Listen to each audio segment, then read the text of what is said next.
திருமணம் நடக்கிறதுக்கு என்ன துவா, குழந்தை பெற்றுக்கிறதுக்கு என்ன துவா, இதுக்கு என்ன துவா, அதுக்கு என்ன துவா அப்படின்னு தேடி கண்டுபிடிச்சு அந்த துவாவை கண்டினியூஸா கேட்டுட்டே இருக்கும்.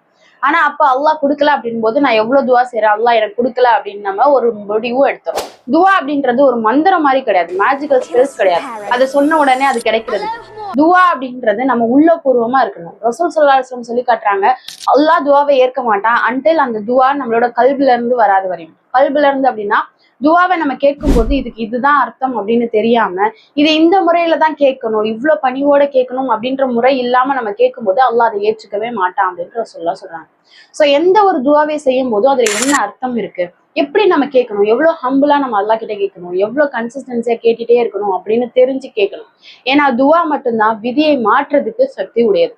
அந்த துவா அல்லாஹ் விருப்பமான வார்த்தைகளை யூஸ் பண்ணி இருக்கணும். சோ இப்ப நம்ம அரபிக்ல கேட்கிறோம் அப்படின்னா கூட அதுக்குடைய அர்த்தம் என்னன்னு தெரிஞ்சு உள்ளபூர்வமா அதை கேட்கணும். அல்லாஹ் கூட நெருக்கமாகக்கூடிய துவாவா